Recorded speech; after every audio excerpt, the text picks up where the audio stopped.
네, 어제 북한 무인기에 우리 군 방공망이 뚫렸습니다. 무인기 한 대는 서울 상공까지 왔다가 북한으로 넘어갔습니다. 이런 가운데 김정은 국무위원장은 더 격앙되고 확신성 있는 투쟁을 강조했습니다.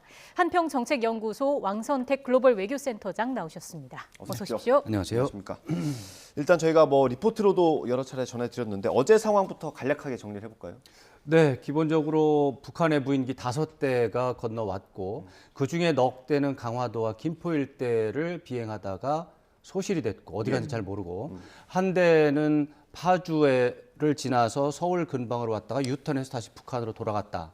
이게 이제 개요인데 이 과정 속에서 실망스러운 부분도 많고 따져봐야 될 부분도 많다. 이런 상황이 되겠습니다. 예, 그 실망스러운 부분도 말씀해 주셨는데 군 대응에 대해서 좀 평가를 해주신다면요.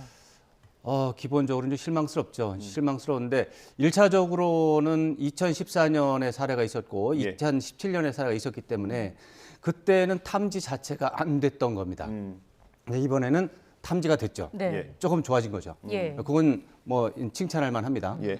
그런데 봤으면은 구경만 하고 돌려보내면 안 되죠. 이제 우리 영공으로 들어왔기 때문에 당연히 격추보다는 이런 무인기의 특성을 봤을 때 이것은 포획을 해야 된다 이렇게 봐야 되는데 포획이 안 된 거죠. 격추도 실패했고 그래서 경계 초기 단계에서는 비교적 임무를 수행했다라는 점에서 잘했다라고 칭찬하고 싶지만 네.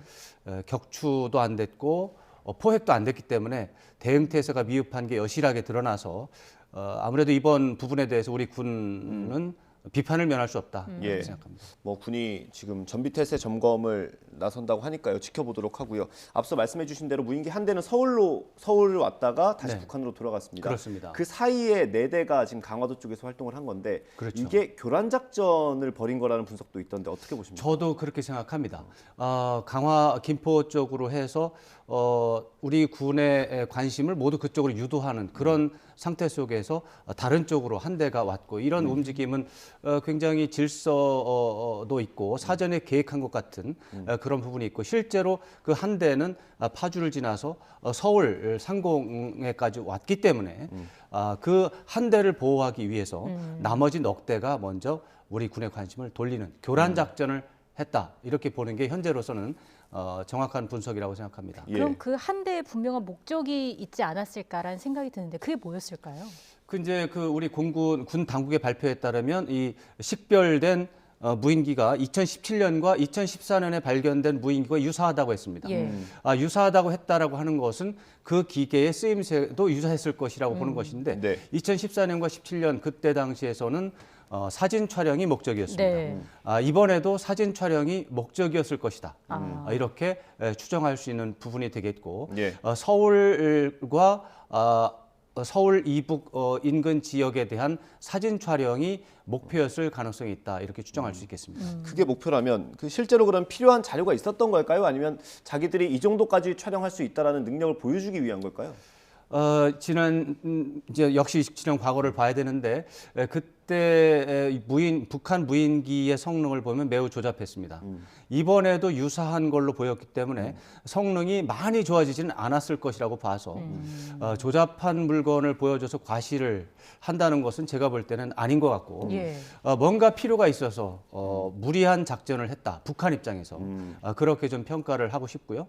무리한 작전을 하게 된 이유는 최근에 북한의 정찰위성 시험 발사에서 나름대로 자기네들이 찍은 사진을 보여줬는데 그 사진이 해상도가 너무 시원치 않아서 조악하다라고 하는 우리 전문가의 판단이 있었습니다.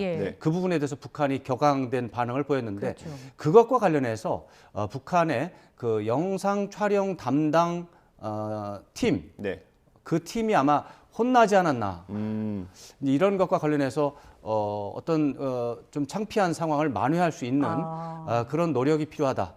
그리고 다음번에 정찰 위성을 또 쏠 수 있을 텐데 정찰 위성 시험 발사를 내년 3월쯤에 한다고 본다면 그때는 사진을 보여줘야 되잖아요. 근데 실제 위성에서 찍은 사진이 없을 경우에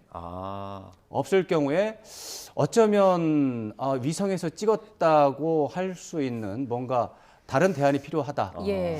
저 같으면 그런 쪽에 좀 생각을 해보겠습니다. 그렇네요. 앞으로 북한이 어떻게 또 나올지도 궁금하고요. 이런 가운데 북한이 오늘 노동당 중앙위 전원회의 확대 회의를 열었습니다. 이게 먼저 어떤 회의인지 간략하게 설명을 해주시죠. 네, 북한 노동당의 정규 의사결정 회의입니다. 예. 노동당의 중앙위원회라고 하는 게 의사결정기구의 가장 표준적인 의사결정기구인데 네. 1년에 한 번이나 2번 정도 열게 되어 있습니다. 중앙위원회는 중앙정의위원과 후보위원 한 300여 명 정도라고 보시면 되고요. 네. 네. 그 위원들이 다 모여서 이제 올해 결산하고 내년도 예산 또 승인하고 또 정책에 대해서 평가하고 내년도 정책에 대해서 또 토론하고 또 기타 나머지 안건을 처리하게 되어 있는데 예.